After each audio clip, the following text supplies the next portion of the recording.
नमस्कार प्यारे दर्शकों, मैं आपका ज्योतिष मित्र आदित्य द्विवेदी। आज आपको एक नए विषय वस्तु के बारे में जानकारी देने वाले हैं। उसके पहले अगर आप अपनी जन्म कुंडली पर परामर्श चाहते हैं, अपनी कुंडली से संबंधित प्रश्नों के उत्तर और खराब ग्रहों के व खराब दशाओं के उपाय आदि के बारे में जानना चाहते हैं, तो आप कॉल कर सकते हैं 7800771770 पर कॉल करके अपॉइंटमेंट और शुल्क आदि के बारे में जानकारी ले सकते हैं। चलिए शुरू करते हैं, आज के विषय वस्तु पर चलते हैं।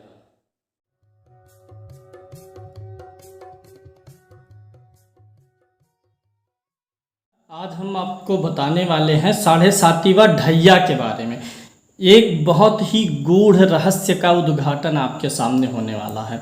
7.5 कब शुरू होती है और कब ख़त्म होती है, इसी के बारे में यह गूढ़ रहस्य है और इस चीज़ को समझना है। 7.5 ढैया के अलावा हम एक चीज़ और शामिल कर लेते हैं, शनि का कंटक, क्योंकि यह भी जो है जीवन में परेशानियां पैदा करता है 7.5 की तरह। तो कंटक क्या है इसको भी बताएंगे। चलिए शुरू करेंगे और सबसे पहले हम समझाते हैं आपको कब होती है 7.5 कब लगेगी, और उसी के साथ उसका गूढ़ रहस्य भी हम आपको बताएंगे। लग्न कुंडली में जहाँ पर चंद्रमा होता है वही आपकी राशि होती है। कुंडली में जहाँ जिस राशि पर चंद्रमा होगा, जैसे अगर 1 नंबर की गिनती पर चंद्रमा आपकी कुंडली में है तो मेष राशि है, 2 नंबर पर वृष, 3 नंबर पर मिथुन, 4 पर कर्क, सिंह, कन्या, तुला, वृश्चिक, धन। 10 नंबर पर चंद्रमा कुंडली में कहीं लिखा है तो मकर राशि, 11 नंबर पर लिखा है तो कुंभ, 12 नंबर पर है तो मीन राशि होगी। यहाँ मैं एक उदाहरण कुंडली लेता हूँ। यहाँ मैंने ले लिया कि चंद्रमा 10 नंबर की गिनती पर है, यानी कि इनकी राशि कौन सी हो गई, मकर हो गई। मकर राशि पर अगर किसी की कुंडली में चंद्रमा है, इस कुंडली में मकर राशि पर है, अगर आपकी कुंडली में कहीं भी है वही जान लीजिए। चंद्रमा जिस गिनती पर होता है, जिस राशि पर, वही व्यक्ति की राशि होती है। और ग्रहों का गोचर 7.5 ढैया कंटक ये सब हमेशा राशि से देखी जाएगी।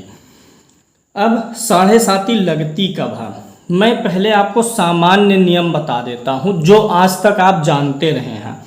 आप यही जानते हैं कि चंद्रमा जिस राशि पर है, जब उस राशि के पीछे और उस राशि पर और उस राशि से आगे, इन 3 राशियों पर जब शनि का गोचर होता है, गोचर मतलब वर्तमान में शनि जिस राशि पे चल रहा, अभी आज की तारीख में 2021 में शनि इसी 10 नंबर की गिनती पर चल रहे हैं। शनि किस राशि पर गोचर कर रहे हैं, मकर राशि पर। शनि का गोचर इस समय मकर राशि पर है। तो जिनकी कुंडली में चंद्रमा 10 नंबर, 9 नंबर और 11 नंबर की कुंडली में लिखा होगा, यानी जिसकी धनु, मकर और कुंभ राशियां हैं, उनकी 7.5 चल रही हैं। अगर किसी की कुंडली में 4 नंबर की गिनती पर चंद्रमा लिखा हुआ है, तो जब शनि इस 4 नंबर की गिनती पर है, कर्क राशि पर है, तो जब शनि इसके एक राशि पहले यानी मिथुन पर आ जाएगा तब 7.5 शुरू हो जाएगी। और जिस पर चंद्रमा है, अगर उस पर शनि आ जाएगा 2.5 साल में, तो 7.5 का दूसरा चरण, और फिर जब इस पर आ जाएगा तो तीसरा चरण। 7.5 के 3 चरण होते हैं। शनि एक राशि को कितने दिन में पार करते हैं, 2.5 वर्ष में। एक राशि पर शनि 2.5 साल रहते हैं। तो जब राशि के पिछले वाली राशि पर रहेंगे, जो आपकी राशि है उसके पिछले वाली राशि पर गोचर करेंगे 2.5 साल वहाँ, तो ये जो 2.5 वर्ष का एक चरण होता है इसे ढैया बोलेंगे। जब शनि इस पे पहुँच जाएंगे तो ये शनि की दूसरी ढैया, 7.5 का, उसी को चरण बोलते हैं या ढैया। जब शनि इस पे पहुँच जाएंगे तो इसको तीसरी ढैया अर्थात तीसरा चरण बोलेंगे। अब एक चीज़ यहाँ पे जो मैं सबसे गूढ़ समझाना चाह रहा हूँ, ध्यान दीजिएगा। अभी तक आपको ये पता है कि जहाँ चंद्रमा है जिस राशि पर, उसी के पीछे, उस पर और उसके एक राशि आगे होने पर 7.5 लग जाती है। ऐसा नहीं है, ऐसा नहीं है। आज मैं कॉन्सेप्ट आपका बदल के रख दूंगा, सिर्फ आप देखते जाइए। देखिए एक बार मैं और समझाना चाहूँगा। अगर किसी की कुंडली में 1 नंबर की गिनती पर चंद्रमा लिखा हुआ है तो इस राशि का 7.5 तभी शुरू हो जाएगा जब इस 1 नंबर की गिनती के पीछे वाले मीन पर, इस पर, मेष पर और इससे एक राशि आगे पर जब शनि गोचर करेगा तभी। और एक चीज और जानिए, एक साथ तीन राशियों की 7.5 चलती हैं। एक बार में 3 राशियों की 7.5 होगी। कैसे? अगर चंद्रमा यहीं पर है, मान लीजिए, अब शनि यहाँ पे अगर है, इस राशि पर है, धनु राशि पर है, तो इसकी 7.5 क्योंकि इसके पिछले भाग में आ जाएगा, इसकी 7.5 क्योंकि इसके अगले पे आएगा, और इसकी 7.5 क्योंकि शनि इसी पर रहेगा। अभी मैंने बताया कि जैसे यहाँ पर चंद्रमा है तो इसकी 7.5 कब आएगी? जब शनि यहाँ रहेगा, यहाँ रहेगा, यहाँ। तो जब शनि यहाँ रहता है तो इस पीछे वाली राशि की भी 7.5 होती है। तो आपको समझ में आ गया होगा, उम्मीद है। अब मैं गूढ़ रहस्य बताऊंगा। मैं मान लेता हूं कि इस कुंडली में चंद्रमा यहीं पर है और चंद्रमा 23 अंश का है। बहुत ध्यान से देखना है। अगर चंद्रमा यहाँ पर है तो आपको क्या लगेगा कि जब भी शनि इस राशि में आया तभी से इसकी 7.5 शुरू हो गई? ऐसा नहीं है। अच्छा, चलिए देखते हैं। अच्छा, ये जो एक भाव है, ये पूरे भाव मिला के कितने होते हैं? 360। हर भाव का माप क्या है? 30 अंश। हर भाव 30 अंश का होता है। और हर राशि कितने अंश की होती है? 30 अंश की। हर राशियां 30 अंश की, हर भाव 30 अंश का। अब जैसे चंद्रमा यहीं पर है तो 7.5 कब शुरू होगी? जब यहाँ पे शनि, यहाँ पे शनि, यहाँ, इन 3 भावों में है। तो इन 3 भावों का परिमाण क्या हुआ? परिमाण देखिए, इसका 30 अंश है, इसका 30 अंश, इसका 30 अंश, 30 30 30, यानी कि टोटल कितना हो गया? 90 अंश। यानी जब शनि, ये शनि की 90 अंश की चाल जो है, इन तीनों भावों की चाल को जोड़ेंगे तो टोटल कितना हो गया? 90 अंश। यानी शनि की 90 अंश की चाल क्या देगी आपको? 7.5 देगी। अब बहुत ध्यान से सुनिए, आपकी कुंडली में जहां चंद्रमा है, जितने भी डिग्री पर है, उसी डिग्री के 45 अंश इधर और 45 अंश उधर आपकी 7.5 रहेगी। बहुत गूढ़ बात है, इसलिए थोड़ा दिमाग भी लगाना पड़ेगा। जैसे टोटल 7.5 का परिमाण क्या हुआ? 90 अंश। अब वह 90 अंश किधर मिलेगा? चंद्रमा जहां पर है, जिस राशि में है, उसके 45 इधर और 45 इधर। चंद्रमा किसी यहाँ 23 अंश का है तो इस व्यक्ति की 7.5 कब शुरू होगी? मकर में चंद्रमा 23 अंश है तो 23 अंश के पीछे 45 इधर और 23 अंश के 45 इधर आगे। इस चीज़ को मैं उदाहरण से समझाता हूँ। यहाँ पर चंद्रमा 23 अंश पर है। अब इस व्यक्ति की 7.5 कब शुरू होगी? जब शनि इस राशि में आएगा। और जब शनि इस राशि में आया और 1 अंश का है, तब तक इस व्यक्ति की 7.5 नहीं शुरू है। 1 अंश पर अगर शनि है, यहाँ पे ध्यान से सुनिए मित्र, यहाँ पर शनि 1 अंश पर है तो शनि इस धनु राशि में कितना पार करेगा? 30 अंश। और फिर इधर कितना पार? चंद्रमा कहाँ है? 23 अंश पर है तो 30 अंश इसमें चलेगा और फिर 23 अंश इसमें चलेगा। तो तब देखिए, चंद्रमा से 45 अंश होना चाहिए दूरी। कितना हो गया? 3 हो गया और 3 2 5 हो गया, 53 अंश है। शनि जब इस राशि में शुरू में आया तो 53 अंश की दूरी पर चंद्रमा से है। अभी 7.5 नहीं शुरू हो पाई है। अगर यहाँ पर 23 अंश पर है, मैंने गुणा गणित पहले करके दिमाग में रख लिया है, मैं जोड़ घटाना नहीं बता रहा हूँ, सिर्फ मैं इस 7.5 के रहस्य को समझाऊंगा, फिर इसका प्रभाव क्या होता है, उपाय क्या होता है। जो लोग जानकार हैं वो समझ जाएंगे, नहीं अगर आपको समझ में आ रहा दोबारा देखिएगा। मतलब मेरे कहने का यह है, ऐसा नहीं है कि पिछली राशि पर शनि आ गया तो तुरंत 7.5 शुरू, और जब अगली राशि को पार करेगा तभी खत्म होगा। यहाँ शनि 23, चंद्रमा 23 अंश का है तो 23 अंश के पीछे आपको 45 लेना है और 23 अंश के आगे 45, और हर राशि 30 अंश की होती है। जब 30 अंश आप चल लेंगे तो उसको अगली राशि में फिर से 1 से काउंट करेंगे। तो यहाँ पर अगर 23 अंश पर चंद्रमा है तो जब शनि यहाँ पर 8 अंश में पहुँचेगा, धनु राशि में जब 8 अंश में पहुँचेगा तब 7.5 शुरू हो जाएगी। कैसे देख लेते हैं। कैलकुलेट कर लीजिए। धनु में 8 अंश तक शनि है, तब तक 7.5 नहीं है। 8 के बाद कितना बचा आप बताइए? 22 अंश बचा। थोड़ा बहुत गलत हो सकता है, अभी उसको मैं सुधार दूंगा बाद में।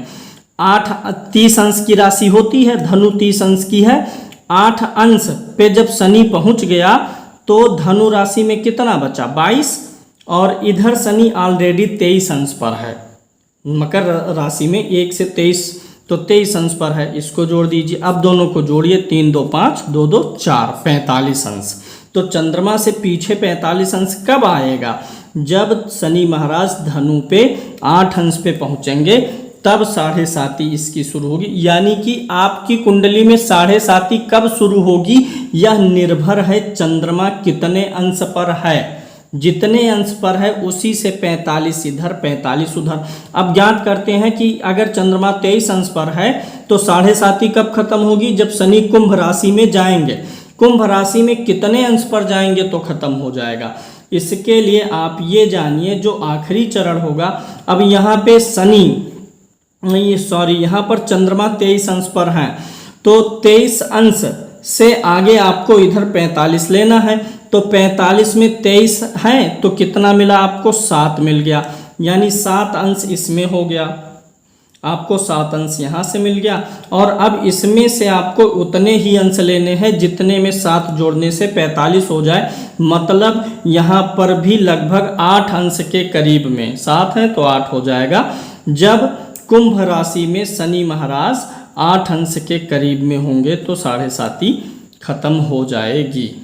तो इस प्रकार से आपको, कुंभ में नहीं, मीन में जब हम होंगे 8 अंश पर, क्योंकि ये शनि जो है यहाँ पर 7 मिला, यहाँ पर 30 मिला, 30 और 7 जोड़ेंगे तो कितना हुआ? मात्र 37 हुआ।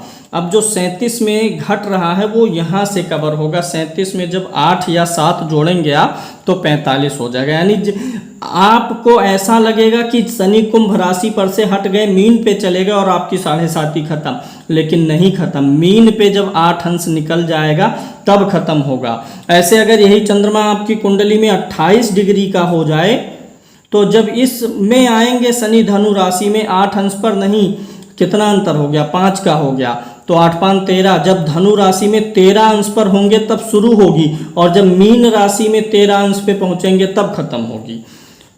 कठिन विषय है, समझ में आ गया होगा।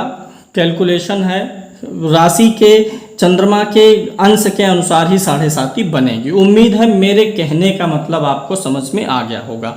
अब चलिए प्रभाव देख लेते हैं। 7.5 का 3 चरण है।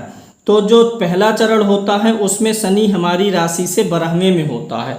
जब भी 7.5 शुरू होगी किसी व्यक्ति की तो उस व्यक्ति के अंदर आलस्यपन अपने आप आ जाएगा, क्योंकि चंद्रमा मन है और शनि आलस्य है, तो जो है आलस्यपन सवार हो जाएगा। अच्छा, चंद्रमा हमारा मन है और शनि दुख का कारक है। शनि किसका कारक है? दुख।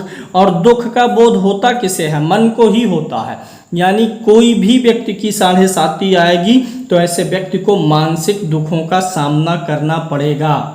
एक चीज़ और बहुत रोचक चीज़ है, किसी भी व्यक्ति की जब 7.5 चलती है तो उन 7.5 वर्षों के दौरान उसके परिवार में, उसके कुटुंब में या किसी खास रिश्तेदार की मृत्यु जरूर होती है। खासकर उसके परिवार में मृत्यु होती है। अब परिवार मतलब ये नहीं 4 लोग हैं तो उसी में भाई बंधु भी उसी में जुड़ेंगे। 7.5 के दौरान किसी के मरने का दुख आपको होता है जो आपका प्रिय रहा हो। 7.5 के दौरान आलस्य होगा। यह जिंदगी निखरती कैसे है? जब कोई स्ट्रगल करता है, दुख भोगता है तो वह मजबूत होता है। अमिताभ बच्चन भी कभी जो है बैंकरप्ट हो गए थे। ऐसे तमाम लोग हैं, स्ट्रगल करते हैं। तो यही शनि महाराज क्या करते हैं? 7.5 के रूप में उस व्यक्ति को मजबूत कर देते हैं, दुख झेला करके। मतलब जैसे सोना तप जाता है तो शुद्ध हो जाता है, उसी प्रकार से। तो जो पहला चरण होगा 12वें भाव में खर्चे अधिक होंगे, उसमें आपको पैर में तकलीफ होगी और धन का नाश होगा। 7.5 का तीनों चरण धन का नाश करता है। दूसरे चरण में मानसिक तकलीफ ज़्यादा होगी और तीसरे चरण में जो अपने स्वजन है उनसे झगड़ा होगा। एक चीज़ और देखिए, किसी 7.5 हमेशा 30 वर्ष में आती है। हर 30 वर्ष बाद 7.5 साल के लिए व्यक्ति की 7.5 आएगी। क्योंकि शनि जब एक राशि से शुरू होते हैं तो फिर घूमते घूमते उस राशि पर पहुंचने में 30 साल लगते हैं। जीवन की पहली साढ़े साती ज़्यादा दुखदाई होती है, क्योंकि हमेशा पहली साढ़े साती कम उम्र में आती है, तब शरीर नाजुक होता है, मन नाजुक होता है, तो पहली साढ़े साती का प्रभाव अधिक पड़ता है। जीवन में दूसरी साढ़े साती लगभग तब आती है जब व्यक्ति जवानी की स्थिति में होता है, तब शरीर भी मजबूत होता है और सामाजिक परिस्थितियों को देख सुन के व्यक्ति मानसिक रूप से भी मजबूत होता है। दूसरी साढ़े साती का प्रभाव कम पड़ता है। तीसरी साढ़े साती अक्सर बुढ़ापा शुरू होने पर आ जाती है, जब बुढ़ापे में आपका पदार्पण हो जाता है, इसलिए तीसरी साढ़े साती दुखदाई होती है। बहुत से लोगों की तीसरी साढ़े साती में मृत्यु होती है, बहुत से लोगों की चौथे साढ़े साती में मृत्यु होती है। जो ये शनि के तीनों चरण हैं 2.5 साल के, इन्हीं को ढैया बोलते हैं। पहली ढैया, दूसरी ढैया और तीसरी ढैया। अब मैं कंटक के बारे में बात कर लेता हूँ। मतलब साढ़े साती अशुभ प्रभाव देती है, बिजनेस में हानि देगी, आक्षेप आरोप लगवाएगी, राजकीय कार्यों में किसी भी प्रकार का कार्य है बाधा होगा, आपका आपके बॉस से नहीं बनेगा, हर प्रकार से स्ट्रगल देता है, खासकर व्यवसायिक और धन संबंधी स्ट्रगल देता है।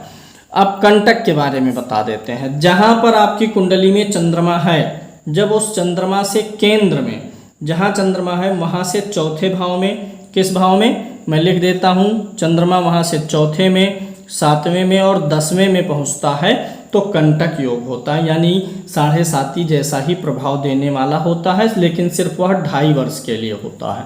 साढ़े साती साढ़े है और साती, साती माने 7, साढ़े माने 2.5, तो 7.5 साल, ऐसे कंटक 2.5 साल का होगा। आपकी चंद्र कुंडली से चतुर्थ में, सप्तम में और दशम में जब शनि पहुंचता है चंद्र कुंडली से, राशि से, तो आपका कंटक शुरू हो जाता है। कंटक मतलब 2.5 साल के लिए आपको स्ट्रगल करना होगा। चौथे भाव में होगा तो भूमि भवन वाहन से स्थान परिवर्तन कराएगा, सप्तम में होगा तो पार्टनरशिप में परेशानी, पत्नी को तकलीफ, दशम में होगा तो आपको नौकरी और व्यवसाय से तकलीफ देगा। अब उपाय की बात कर लेते हैं। शनि के लिए क्या उपाय होता है? शनि की साढ़े साती है, ढैया है, तो शनि का मंत्र जाप करवा सकते हैं। एक उपाय बनेगा आपका शनि का मंत्र जाप। उपाय मैं आपको बता देता हूँ। पहला उपाय हो जाएगा मंत्र जाप करवाइए शनि का, 1,02,000 मंत्र जाप करवा करके हवन करवा दीजिए। शनि की वस्तुओं का दान करिए। शनि के वस्तु में क्या आता है? कोई भी खाने वाला तेल, तिल का तेल, सरसों का तेल, या कोई लोहे का सामान, उपयोगी सामान देना चाहिए। लोहे का सामान हो गया जैसे चाकू, ताला, कैंची, और बड़े सामान हैं, साइकिल हो गया, बड़े बड़े बर्तन हो गए लोहे के, उनका दान करना चाहिए। काला कपड़ा होता है शनि का दान, तो कोयला होता है, डीजल और पेट्रोल भी होता है शनि का दान। पेट्रोलियम पदार्थ शनि में आ जाते हैं तो डीजल पेट्रोल का दान कर सकते हैं। और इसके अलावा आपको एक कारगर उपाय हम बताते हैं, जिसकी भी साढ़े साती चल रही है, कंटक शनि चल रहा है, उनके लिए एक बहुत ही सुगम उपाय है जिससे शनि महाराज प्रसन्न हो जाते हैं। शनि जो है इनके गुरु पिपलाद थे, पिपलाद ऋषि, तो गुरु की उपासना से, गुरु की पूजा से शनि महाराज प्रसन्न होते हैं। पीपल के वृक्ष की सेवा करने से, क्योंकि पीपल के वृक्ष को यह वरदान है कि यहाँ पे शनि का प्रभाव काम नहीं करेगा। पीपल के वृक्ष के नीचे इसीलिए दीपक जलाने का विधान दिया गया है। लेकिन उससे भी कारगर मैं बताता हूँ। इसके लिए आपको किस किस सामान की ज़रूरत पड़ेगी? एक स्टील की कटोरी, साढ़े साती है, ढैया है, या दशा भी शनि की अगर चल रही है, अंतरदशा शनि की है और आप पीड़ित हैं, तो भी यह उपाय करिए। स्टील की कटोरी लेनी है जिसमें 100 से 150 ग्राम तेल आ जाए। किसका? सरसों का तेल लेना है। और इसके अलावा आपको लेना है एक पीपल का पत्ता, पीपल का पत्ता लेना है। आपको लेने हैं 11 रुपए सिक्के, सिक्का लेना है। और अगर आपको मिल जाए तो, ना मिले तो कोई बात नहीं, मिल जाए तो बैगन का फूल लेना है। ये सब इतना सामान की व्यवस्था कर लीजिए। और एक ऐसे, जैसे ये पेन है, ऐसे काला पेन होना चाहिए, काला पेन। क्या करना है? शनिवार को शाम को स्नान वगैरह कर लीजिए। गोधूली के बाद में, यानी 7 बजे के बाद, 8 बजे, 9, जितनी रात को करें उतना ही अच्छा है। रात को करना है, कमरे में लाइट जला लीजिए क्योंकि शाम का समय रहेगा। लाइट जला लीजिए, चेहरा देखना है, लाइट खूब पर्याप्त प्रकाश रहे। वो जो पीपल का पत्ता है उसके ऊपर शनि का मंत्र लिख दीजिए, ओम शन शनैश्चराय नमः। पीपल के पत्ते पर लिख दीजिए इस मंत्र को, ठीक है। और पीपल के पत्ते पर इसको लिख करके कटोरी में जो है तेल डाल दीजिए और उसी तेल को उस शनैश्चराय नमः के ऊपर ऐसे हल्के हाथ से लगा दीजिए। कटोरी को उसी के ऊपर रख दीजिए, पीपल के ऊपर, जो पत्ते के ऊपर जो मंत्र आपने लिखा उसी के ऊपर उस कटोरी को रख दीजिए। उसमें बैगन का फूल डाल दीजिए, बैगन का फूल और 11 रुपए सिक्के डाल दीजिए। शरीर पर से वस्त्र उतार दीजिए, अगर पुरुष हैं तो वस्त्र उतार दीजिए, नहीं तो सिर्फ चेहरा देखने से भी काम चल जाएगा। लेकिन अगर कम से कम वस्त्र शरीर पर रहें तो ज़्यादा अच्छा है, क्योंकि इसको बोलते हैं कौन सा दान, छाया दान। तो छाया मतलब आपको अपनी छाया उतारनी है, उसमें कपड़े की छाया कम ही रहे, अपनी छाया उतारनी है। तो जो तेल आपने रखा कटोरी में, अब उसी में झाँकिए, हाथ जोड़ लीजिए और अपने शरीर को उसमें देखिए, अपनी छाया को शनि भगवान मान लीजिए। अपनी छाया को शनि भगवान मान करके हाथ जोड़ के प्रार्थना करिए, हे महाराज मैं आपके शरण में हूँ, शनि महाराज आपकी महिमा से मैं परिचित हो चुका हूँ, मैं बहुत तकलीफ़ें झेल लिया हूँ, शारीरिक रूप से, मानसिक रूप से, सामाजिक आर्थिक रूप से। अब मैं आपकी शरणागति करता हूँ, मुझे अपने कष्टों से राहत दीजिए। ऐसी प्रार्थना कर लीजिए, अपने ही चेहरे को शनि महाराज मान करके नमस्कार कर लीजिए। कटोरी उठा लीजिए, उस पीपल के पत्ते सहित उठा लीजिए, ले जा करके किसी पीपल के पेड़ के नीचे रख दीजिए, पीपल के नीचे रखना है। और जब कटोरी रखेंगे तेल वाला, तो ये जो शनि वाली अंगुली है, बड़ी वाली अंगुली, मध्यमा जो सबसे बड़ी अंगुली होती है वो शनि की होती है, इस बीच वाली अंगुली से कटोरी को छू दीजिए, तेल लग जाएगा। फिर उस तेल को उसी पीपल के वृक्ष पे ऐसे टीका लगा दीजिए, तिलक कर दीजिए और नमस्कार कर लीजिए। वापस चले आइए, पीछे मुड़ के ना देखिए, घर पर आके हाथ पैर धुलिए।